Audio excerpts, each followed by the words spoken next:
आज हम लोग ईस्टर की पूजा करते हैं।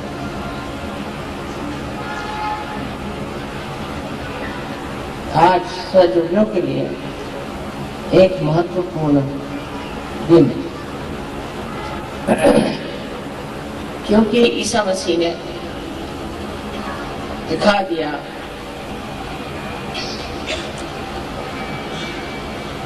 कि मानव का उत्थान हो सकता और उस उत्थान के लिए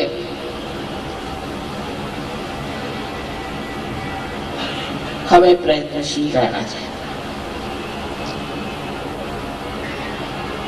जो उनको क्रूस पर चढ़ाया गया उसमें भी एक बड़ा अर्थ कि क्रूस पर टांगकर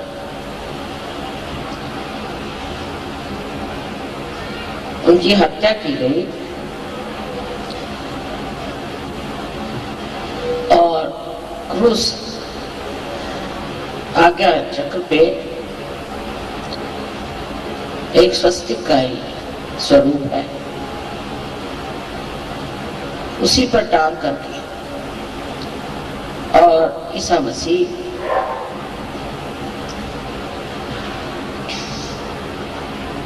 वहीं पे गत प्राण। उस वक्त उन्होंने जो बातें कही उसमें से सबसे महत्वपूर्ण बात ये थी कि उन्होंने कहा कि माँ का इंतजार, माँ की ओर नजर करो। उसका अर्थ कोई कुछ भी लिखा है और दिखाई देता है कि उन्होंने ये बात कही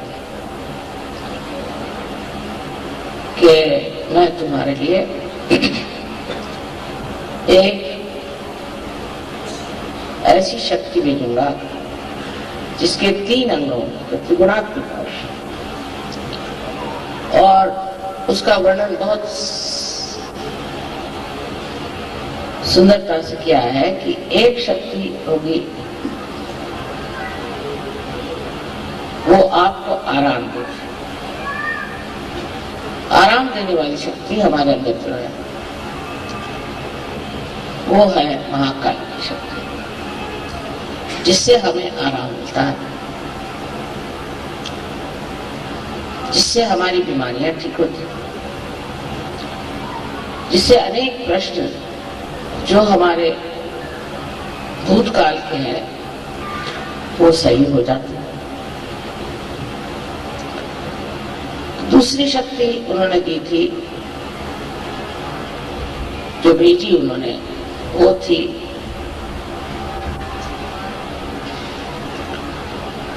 महासरस्वती। महासरस्वती उन्होंने काउंसिलर का, माने जो आपको समझाएगी, उपदेश करेगी, जैसा वर्णन योग निरूपण कराएगी। यह दूसरी शक्ति से, जिससे हम ज्ञान, सूक्ष्म ज्ञान को प्राप्त हो। और तीसरी शक्ति महालक्ष्मी की, जिससे कि हम अपने उत्थान को प्राप्त होंगे, रिडम्पशन।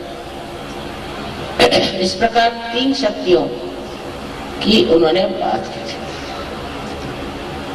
और बुद्ध ने भी कहा था कि मैं तुम्हें मात्रया भेजूं, माने 3 तरह की माँ, 3 तरह की माता या माताएं एकत्रित आएंगी। मात्रया, लोगों को समझा मात्रया क्या होता है, मैत्रेया करते हैं। ये जो मात्रया थी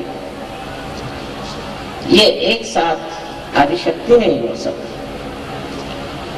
और आदिशक्ति को उन्होंने कहा तो जरूर होगा कि प्राइमोर्डियल मदर, लेकिन जिन्होंने बाइबल को ठीक किया उन्होंने उसको होली घोस्ट बना दिया और उसके जगह एक कबूतर बना दिया। क्योंकि जिन्होंने बाइबल को ठीक किया उनको स्त्री जाति से बहुत नफरत थी और वो विश्वास ही नहीं कर सकती कि कोई स्त्री भी कोई ऐसा ऊंचा कार्य कर सकती थी। उस नफरत के कारण उन्होंने उसका रूप अजीब सा बना दिया, होली घोस्ट। और दूसरी बात कही कि वो एक कबूतर,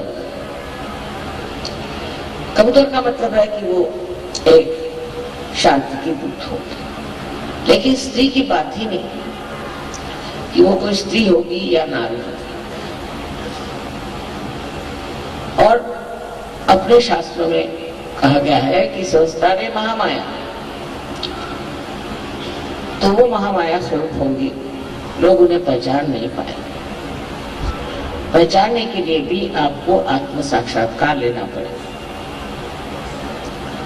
अगर आपने आत्म साक्षात्कार नहीं लिया तो आप पहचान ही नहीं सकते।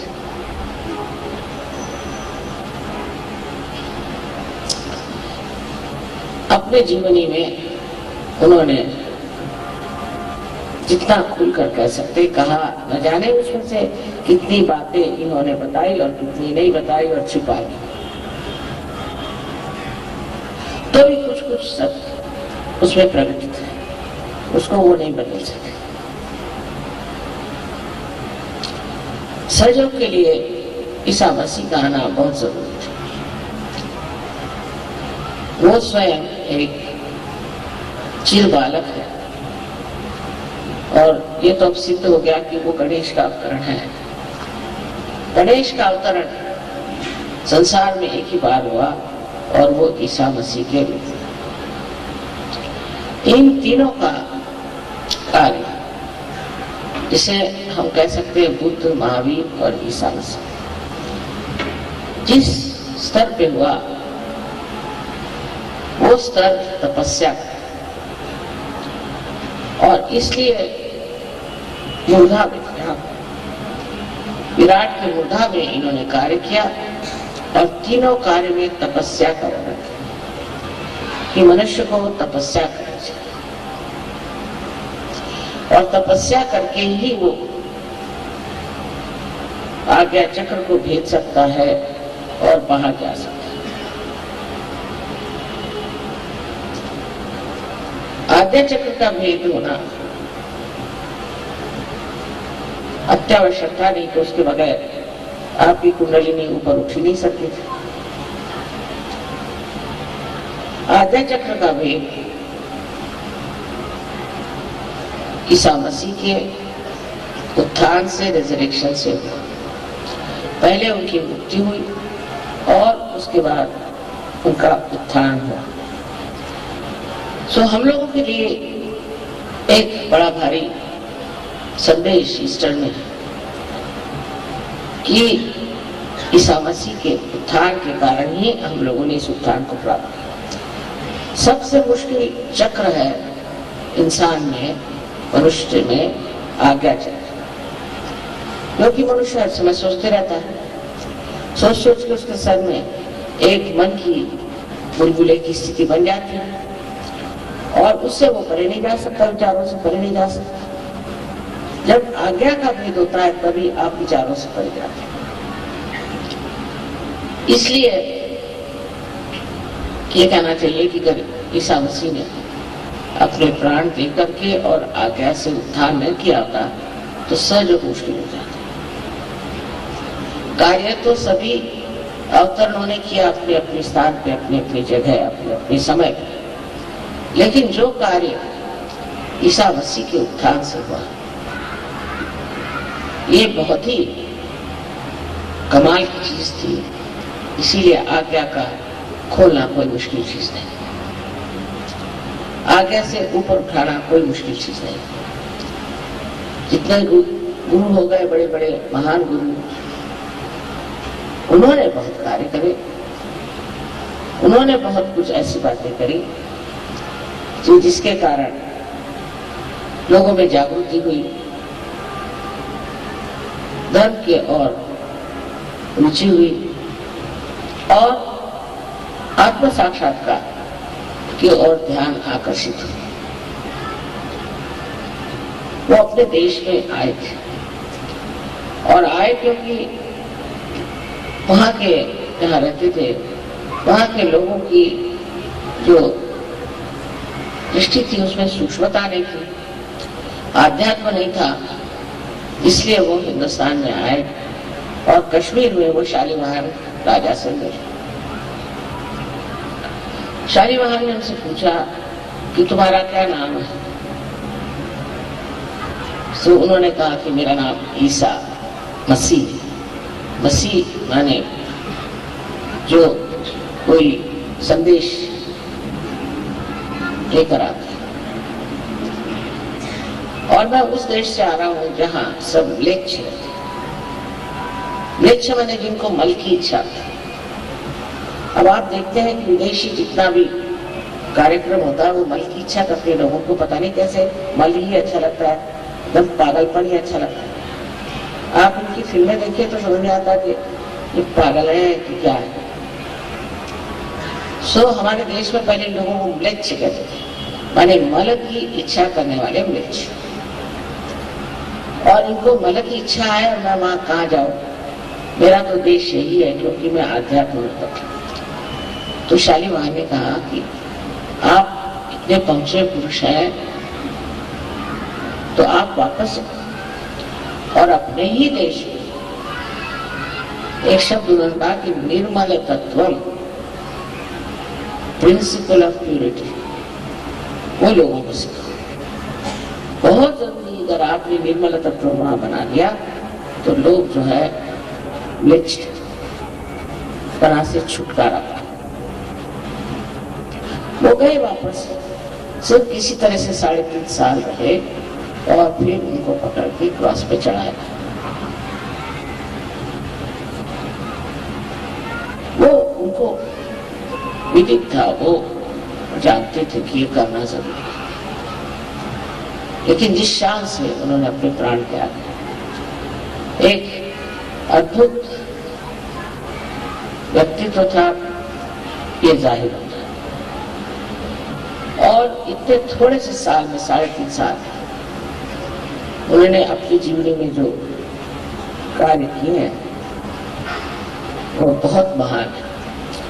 ये जरूर है कि वो किसी को आत्म साक्षात्कार दे नहीं पाए, क्योंकि उस वक्त ऐसे सत्य को खोजने वाले नहीं थे जैसे आप लोग। मेरे नसीब अच्छे हैं और इसलिए ये कार्य जो हुआ वो आत्म साक्षात्कार के पहले का कार्य हुआ।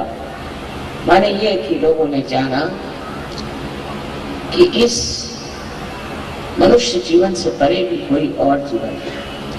उन्होंने उसमें कहा कि तुम्हें फिर से जन्म लेना, खुद भी उनका उत्थान फिर से जन्म लेना।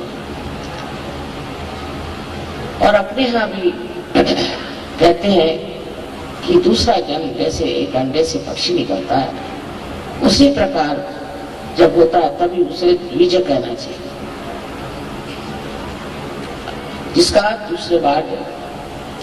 और जब उसका परिवर्तन हो जाता पूरी तरह से और उसमें पूर्णतया शक्ति आ जाती, वो संसार में कहीं भी उड़ के चला जाए, उसके पास सारी संचार शक्ति आ जाती। आपको तो मालूम है कि साइबेरिया से पक्षी उड़ करके किस तरह से हिंदुस्तान आते, जाड़े में यहाँ आते और गर्मियों में वहां जाते। ना उनके पास कोई रडार है, एरोप्लेन है, कुछ नहीं। कैसे आते? बराबर उसी जगह आते, जिस तालाब पे पहले आते थे उसी जगह आते। उनके बच्चे भी वहीं आते। एक बार इन्होंने प्रयोग किया, एक्सपेरिमेंट किया कि कुछ बच्चों को छुपा, तो उन्होंने खोज निकाला अपने बच्चों को, लेकिन कुछ बच्चों को खोजा भी नहीं था, वो उड़ के बराबर चले आए सीधे हिंदुस्तान। उनका कोई अगुआ नहीं था, उनको कोई बताने वाला नहीं था, वो आ गए ठीक से। इसे कहते हैं कि परमात्मा ने सारी व्यवस्था सारे संसार में इतनी सुंदर कर दी। वो किस लिए कि हम अपने रिजरेक्शन को प्राप्त करें। मैं तो इसको ब्लॉसम टाइम कहती हूँ। कितने लोग आज आप यहाँ बैठे हैं, ऐसे ईसा मसीह के सामने कहा थे, और इससे हजारों गुने और जगह लोग हैं। देख करके बड़ा आश्चर्य होता है कि ईसा मसीह के सामने ये सब लोग नहीं थे, और नहीं कोई जानता था कि आत्म साक्षात्कार क्या है और आत्म साक्षात्कार प्राप्त करना क्यों जरूरी है। आज भी अपने देश में भी ऐसे हैं अंधे लोग जो नहीं समझते इस बात को, पर हमारे यहाँ जो महान गुरु हो गए उनकी वजह से एक बड़ी भारी समस्या दूर हो गई है कि लोगों को इसके बारे में मालूम। सब जानते हैं कि हमें दूसरा जन्म लेना है, अपने को पहचानना है। सारे ही इतने सूफी लोग हैं यही बात कहते हैं। इतना ही नहीं, पर जो कुछ भी शास्त्र लिखे गए, कोई से भी धर्म है, उसमें भी यही बात कहते हैं। आज का दिन इसलिए हमें मुबारक है कि आज तो बंगाल का नया साल है, और इसीलिए इसके पुनरुत्थान की भी बात हो सकती है। ये पुनरुत्थान आज बंगाल में हम लोगों ने जो मनाया है, इसका जरूर फायदा बंगाल में होगा।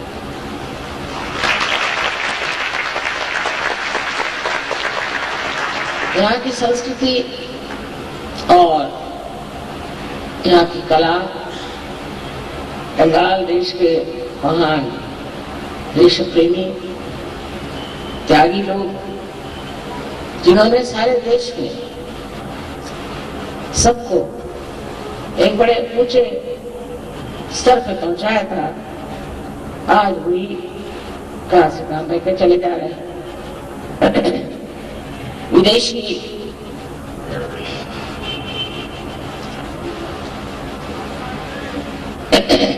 व्यवस्था खत्म हो गई, चले गए, लेकिन अब कहीं अधिक हम लोगों ने विदेशी संस्कृति को लेना स्वीकार किया, और उसको लेकर के हम ये भी नहीं सोचते कि वो लोग कहाँ पहुंचे हो। हम लोग ये जानते नहीं कि इन लोगों की क्या दशा, ये कहाँ पहुंचे हो, इन्होंने क्या पाया हुआ।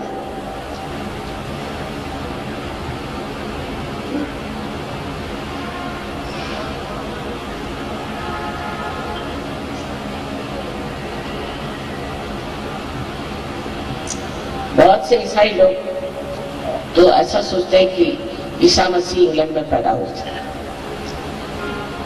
और उनके लिए धोती पहनना माने हिंदू बनना है। इस प्रकार की विचित्र कल्पनाएं हमारे सर में बैठ गई हैं, और हम सोचते हैं कि अंग्रेजियत लेने से हम लोग ईसा मसीह को बहुत नजदीक से देख सके। जिनको उन्होंने म्लेच्छ कहा, उन्हीं को हम लोग आदर से देखते हैं। वो लोग अब समझ रहे हैं कि हमारी संस्कृति, हमारी विचारधाराएं, हमारे धर्म की और दृष्टि अत्यंत सूक्ष्म और शुद्ध है, और यहाँ के लोग बहुत जल्दी सहयोग को प्राप्त कर सकते हैं। तो आपने देख लिया, लेकिन सहयोगियों को चाहिए कि आपस में पूर्णतया मेल मुलाकात करें, और ये जो उत्थान का संदेश है वो हर जगह पहुंचाए, क्योंकि आज आपका देश जिस दशा में है, उसकी दशा परिवर्तन के सिवाय ठीक हो ही नहीं सकती, आध्यात्म के सिवाय ठीक हो नहीं सकती है। आप कुछ भी कर लिए, आकाश में टेबल लगाने से हो नहीं सकता। इसी प्रकार कोशिश ये करनी चाहिए कि एक एक आदमी को सोचना चाहिए कि हम कितने लोगों को सहयोग के बारे में बताते हैं और हम कितने लोगों को सहयोग देते। ईसा मसीह बिल्कुल अकेले थे, उनके साथ कोई भी नहीं था और सिर्फ 12 उनके शिष्य थे। उसमें से भी कुछ आधे अधूरे, कोई ऐसे वैसे थे। उस पर भी उन्होंने बड़ी मेहनत करी और एक बड़ा भारी संदेश अपने उत्थान से, जीवन से देते। पर वो जो संदेश बाह्यता हमें दिखाई देता है, वो वास्तविकता हमारे आज्ञा पर काम करता है और आज्ञा पर काम करके ही हम लोगों ने उस स्थिति को प्राप्त किया है जहां हम ब्रह्मरंध्र तक छेद पाए। उन्होंने हमेशा क्षमा की बात की, बुद्ध ने हमेशा करुणा की बात की, उन्होंने हमेशा क्षमा की बात की कि आप सबको क्षमा करें। वो खुद मुझ पे चढ़ के कहते थे, प्रभु इन सबको माफ करो, ये जानते नहीं ये लोग क्या करें, इसलिए तो माफ कर दो, अंधे हैं। ऐसी दशा में जबकि लोगों ने उनको कीले से ठोका था और सर में कांटों का मुकुट चढ़ाया था, उस वक्त भी उन्होंने कितने प्यार से ये बात कही कि प्रभु इनको सबको माफ करो, क्योंकि ये जानते नहीं ये क्या है। ये आज्ञा चक्र की कमाल है। इसीलिए आज्ञा चक्र पे मैं हमेशा कहती हूँ कि आप लोग सबको माफ करो, एकदम माफ करो। आधे विचार तो हमारे अंदर यही चलते हैं कि इसने हमें सताया, उसने हमें सताया, इसने हमें परेशान किया, उसने हमें परेशान किया, उसको मैं कैसे ठीक करूं। ये सब कर हम परम चैतन्य को समर्पित कर दें तो वो इसका इलाज कर दे। मैं खुद आपसे बताती हूँ, बहुत डरती हूँ। कोई गड़बड़ काम करते हैं सहयोग में तो मुझे घबराहट हो जाती, कहते हैं तो इनकी आई चावत, क्योंकि इधर तो ईसा मसीह बैठे हैं, उधर गणेश जी बैठे हैं और हनुमान और भैरवनाथ, इन चार के चक्कर से छूट नहीं पाए। कोई जरा सी गड़बड़ करता है, पैसे में गड़बड़ करे, काम में गड़बड़ करे, तो मैं बस संभालती रहती हूँ उसको, बाबा इस पे कोई आफत ना आए। क्योंकि जब आप पवित्र चीज में आ गए, देखिए यहाँ एक सफेद चादर, इस सफेद चादर में कोई भी दाग पड़ जाए तो फौरन दिखाई देगा। इसी प्रकार आपको एकदम निर्मल करती है और आपके अंदर अगर कोई दाग दिखाई तो वो फौरन पकड़ लेंगे और आपको ठीक करने के लिए न जाने कि आपको सजा दें। ये बड़ी मुश्किल है। हालांकि अपने समय तो उन्होंने अपने प्राण दे दिए, लेकिन हमारे बारे में उन्होंने ये कहा है कि हमारे लिए चाहे आप जो भी करें, लेकिन आदिशक्ति के बारे में अगर कुछ करिएगा तो मुझसे बुरा नहीं। और मैं देख रही हूँ वो करके बहुत गड़बड़ है, वो नहीं सहन कर सकते। अगर आपने मुझे मां माना है तो मैं उसका मान रखता हूँ, और जब लोग सताते भी हैं तो मैं कहती हूँ एक बार मुझे मारना कोई हर्ज नहीं। लेकिन ये लोग नहीं इसको समझते। इसलिए आज याद रखना चाहिए कि हमारा जो उत्थान हुआ है, अर्थात या आपकी पूर्व जन्म की बहुत बड़ी साधना, पूर्व जन्म की बहुत बड़ी मेहनत, श्रद्धा, उसे के फलस्वरूप जो हो, तो भी इस जन्म में जब आपको ये विशेष आशीर्वाद मिला हुआ है, बहुत ही अप्रतिम, जो कि लोग सोचते कभी हो ही नहीं सकता, ये जो आपने प्राप्त किया है, इसमें आपको एक ख्याल रखना चाहिए कि आप कोई गलत काम न करें, कोई सा भी गलत काम न करें, क्योंकि वो गलत काम करने से आपकी जो निर्मलता है वो एकदम पकड़ में आ गई। मैं आपको डरा नहीं रही हूँ, पर वास्तविकता बताए कि जो भी करो वो अत्यंत प्रेम से उसका आनंद उठाते हुए। हो सकता है कि आपको कोई परेशान करे, कोई बात नहीं, कितनी देर परेशान करेगा? जिसने परेशान किया उसका ठिकाना हो जाता है। इसलिए आप किसी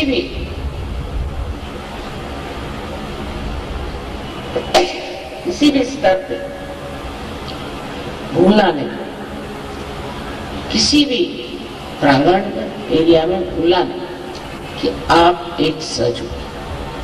पहले जमाने में कितने सज हो बताइए।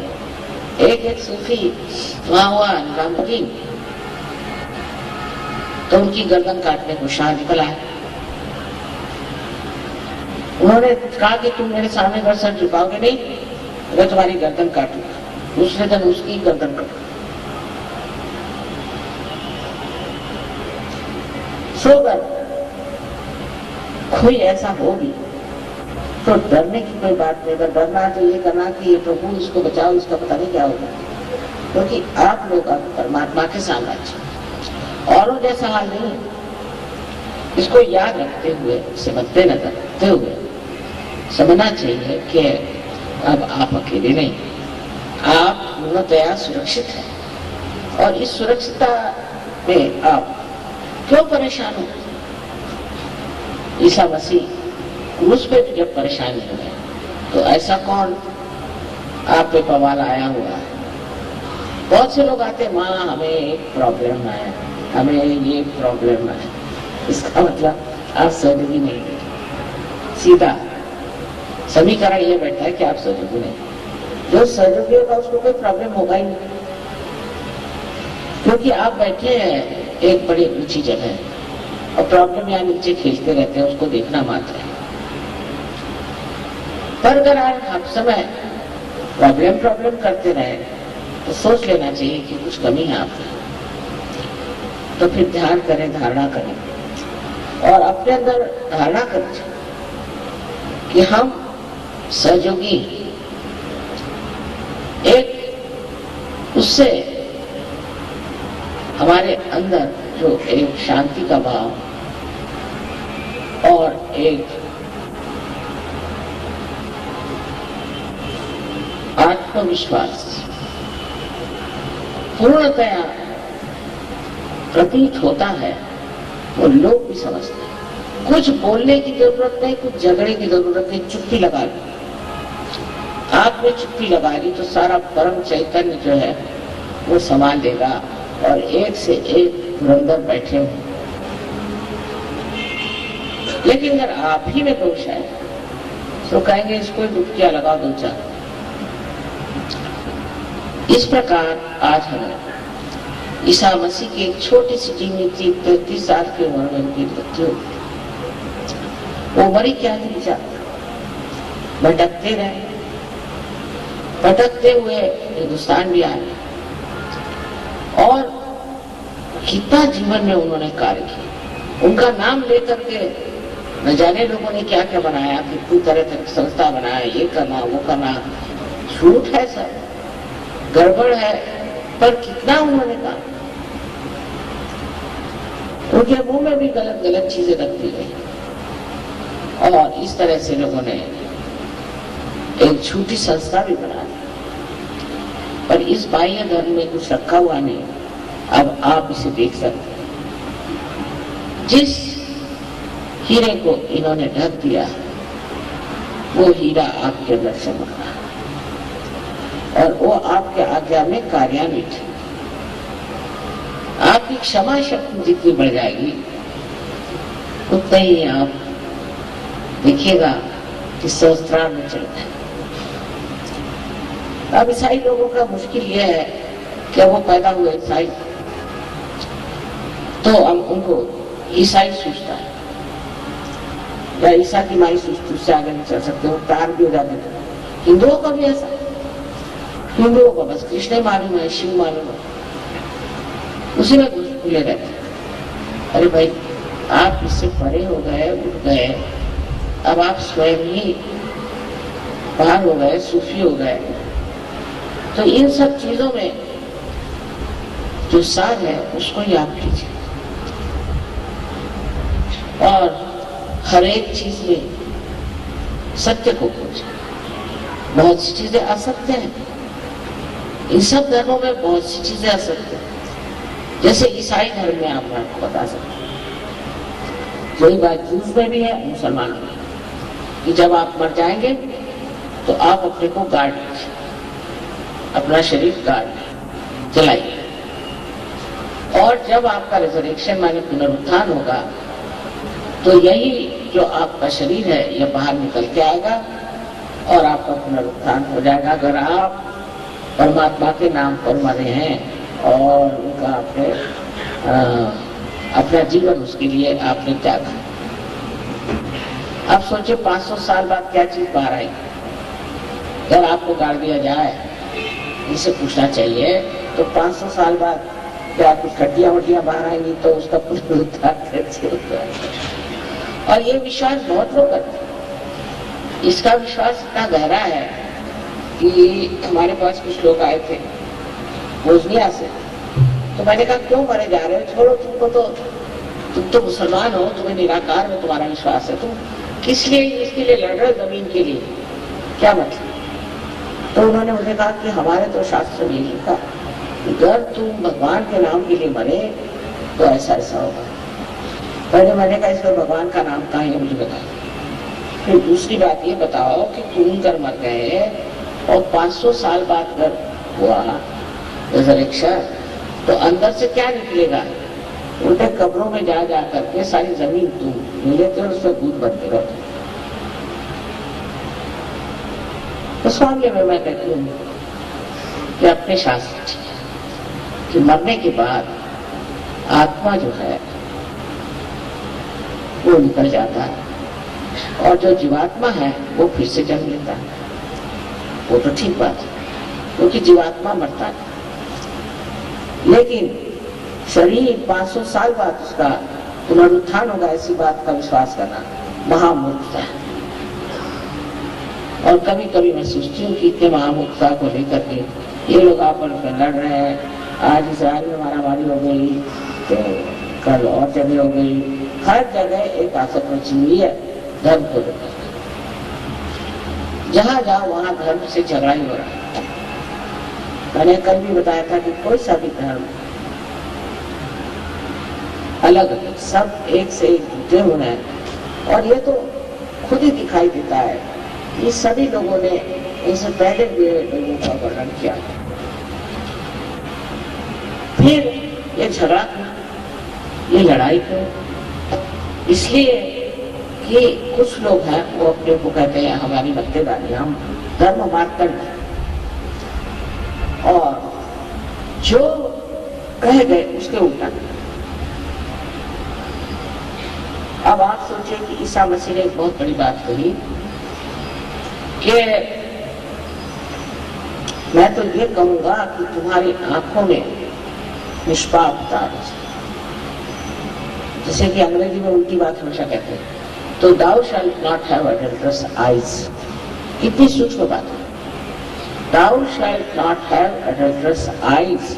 ये नहीं कि adulterous eyes भी नहीं होनी चाहिए, चित्त में भी adultery नहीं होनी चाहिए, बड़ी सूक्ष्म बात है। और हम तो जो गए हैं परदेश में तो देखते हैं कि हर एक की आंख उधर से उधर से उधर से उधर, तो कोई देखा ही नहीं जिसकी आंख चली। सहयोग से पहले इधर आंख घूम रही, उधर आंख घूम रही, कोई आदमी को देख रहा, कोई औरतों को देख रहा, किसी चल रहा, कोई चीजों को देख रहा है। तो इस तरह की जो उनकी विशेष वाणी थी उसको किसने माना, उसको कौन कर रहा? कोई नहीं। कारण उसका एक ही है कि उनको आत्मबोध नहीं, अगर उनको आत्मबोध हो जाता तो वाकई में मैंने देखा है इन लोगों को जब परदेश में भी आत्मबोध हो जाता है तो इनकी आंखें भी बिल्कुल स्थिर हो, और स्थिर होकर के बहुत प्यार झलता है, शांति और आनंद। ये कहां से हो गया? ये कैसे हुआ? क्योंकि जो आंख में विकृति आई थी वही निकल गई, तो आंख शुद्ध हो गई, निर्मल हो गई। जो ईसा मसीह ने कहा वैसी आंख हो जाती है।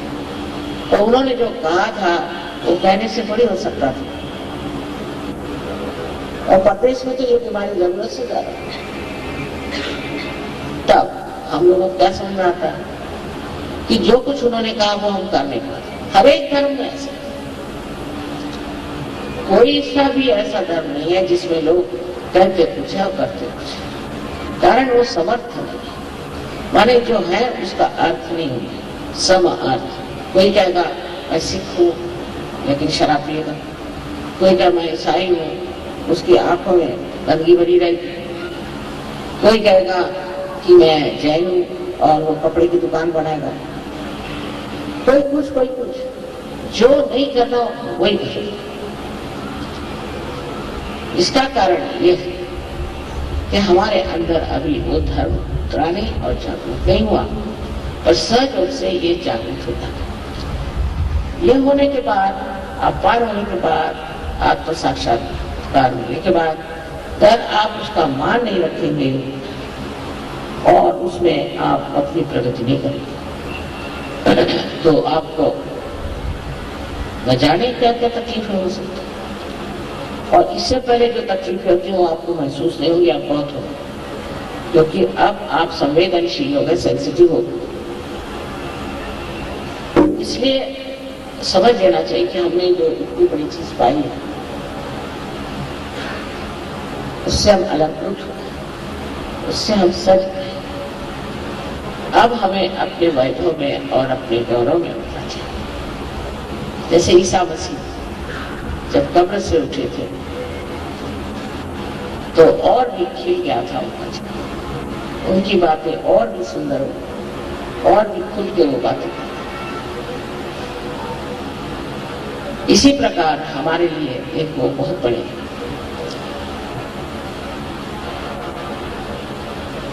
सहयोगी है महाराज, लेकिन उन्होंने प्राप्ति किया था, प्राप्त करके आए थे और आपके लिए उन्होंने अपने प्राण त्यागे कि आपका आज्ञा सो अहंकार आदि जो व्याधियां हैं उससे दूर रहना चाहिए। अहंकार जब आपके अंदर चढ़ जाए तो आप कुछ भी हो सकते हैं, आप हिटलर भी हो सकते हैं। अपनी ओर नजर करने से आप समझ जाएंगे कि आप न जाने क्यों अपने को पता नहीं क्या समझ रहे हैं और कुछ तो भी समझ करके दुनिया भर में आप छा रहे हैं। इस आज्ञा को जिसने तोड़ा है और जिसने हमें इससे ऊपर उठाया है, उस ईसा मसीह के चरित्र की ओर देखिए तो बिल्कुल निर्मल है। उसी प्रकार हमारा भी जीवन निर्मल होना चाहिए। सहयोग में वैवाहिक जीवन और सबकी पूरी तरह से व्यवस्था है। हालांकि ईसा मसीह ने शादी नहीं की थी, उनको कोई जरूरत नहीं थी, लेकिन पूरी तरह से आपके लिए हर एक चीज की व्यवस्था है और इस व्यवस्था से आप बिल्कुल सर्वसामान्य लोगों जैसे रह सकते हैं और अंदर से आप असामान्य हैं और अपने विशेषता को समझते हो, जैसे ईसा मसीह अपनी विशेषता को समझते, जैसे सूफी लोग अपनी विशेषता को समझते थे। अकेले अकेले उन्होंने दुनिया से लड़ाई की और दुनिया में इतना कार्य किया, तो आपके तो इतने भाई बहन सारी दुनिया में चले, तो कितना आपके अंदर आत्मविश्वास होना चाहिए। आप अकेले नहीं हैं, सब लोग एक ही बात कहते हैं, सबको एक ही चीज प्राप्त होती है। और जब आप इस चीज को पाते हैं तो इसका महत्व समझना चाहिए। इससे अनमोल और कुछ नहीं। हालांकि मैं बहुत खुश हूँ, कलकत्ते में इतना कार्य हो गया, ये सहयोगी हो गए और इतना आपसी प्रेम है, कोई झगड़ा नहीं, कोई फूट नहीं, ये बहुत बड़ी बात है। और मैं इस मामले में ये सोचती हूँ कि कुछ तो भी देवी की यहाँ कृपा है कि लोग इस तरह से सहज को प्राप्त करके उसमें उतर, जैसे आदमी कार्य कर रहे हैं ऐसा औरतों को भी करना चाहिए। और जब सब तरफ से सहयोग फैल जाएगा तब आप देखना कि बंगाल देश इतने सुंदर स्वरूप में उतरे। आप सबको मेरा नमस्कार।